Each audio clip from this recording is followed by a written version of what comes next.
We are here at the Yaounde Conference Center where discussions for the 14th Ministerial Conference of the World Trade Organization has been taking place and is ending today, this Sunday, the 29th day of the month of March 2026. Several discussions have taken place. Ministers from the over 144 countries have been debating on key issues, including electronic trade, climate change, and whatsoever regarding improving the business climate around the globe. With me on this edition of Web Talk is Umeme Kesiye. She is a food business analyst. Hello and welcome to the program. Hi, thank you very much. Now, you have taken part in 4 days of deliberations here at the Yaounde Conference Center for the MC14. What has been the key message that has touched you during this conference? You know, particularly as a food business analyst, I've been very endeared by the multilateral approach taken to food security and agriculture. As a food business analyst who analyzes global trade, and as one who has had the opportunity to, offer my food products through Umes Venture Limited all over the world, I see it as one that will improve the export potentials, especially for LCDs and least developed countries and also developing countries. So it has been a very, very overwhelming and beautiful progressive experience. Indeed, the WTO is keeping to its mission. Now, one of the key issues that were discussed here was agriculture and how to make agriculture and fisheries uh, play its role in impacting developing countries, bringing development to developing countries, and you was in this sector.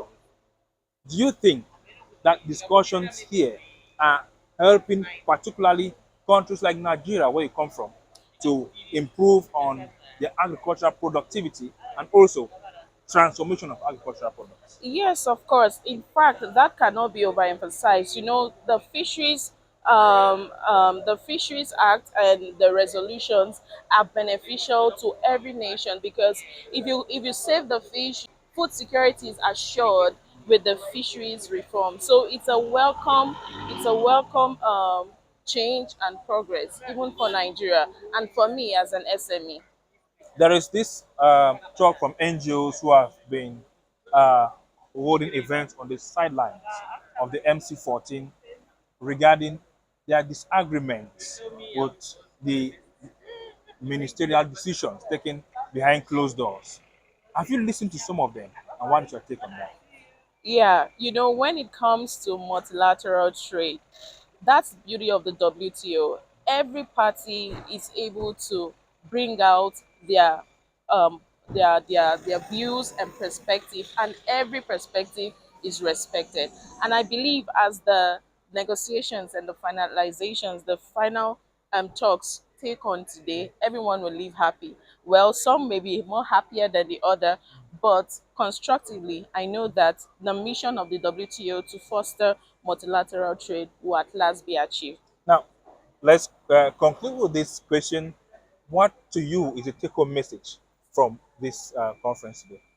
All right, so beautiful. Well, for me, my take home message as a food business analyst is to continue in my own to improve the WTO from my own perspective, and as a young person also to encourage other young persons to engage in global trade talks and get to understand what the WTO stands for. Particularly Women's Venture, we process and we serve ethically produced African foods like snails, vegetable oil, palm oil, and we supply to countries in Africa, Europe, and South America and Australia. So that's our own quarter of improving multilateral trade and the export potential of Nigeria. So I encourage Nigerians, Africans, and youths over the world, all over the world, to get entrepreneurial so that they can include their quarter to the multilateral trade system, and also get involved with WTO policies, analysis, negotiations, and execution.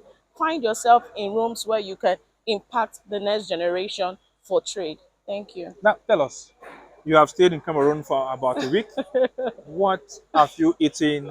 Where have you been to? What is it that's marked you here in Cameroon? Oh, sincerely, I've not had the time to go to a lot of places Mm-hmm. because I've really been engrossed with the program. I've Mm-hmm. not taken it for granted at all. But very importantly, what has caught me is the hospitality, the genuine love of Cameroonian people. In fact, last night I was stuck at 3 a.m. and I had someone help me out to get to my apartment at that time, 3 a.m. early this morning. So it's one thing I can commend about my experience in Cameroon are the people. They are hospitable, they are loving, and they are genuine, truthful people. Thank you very much, Umeme Kesiye, Food Business Analyst, for being part of this edition of Web Talk with me, Elvis Teke. And that's how I'll put a cap on this edition of the program. I will thank you for staying tuned to our channel. Like, share, and subscribe.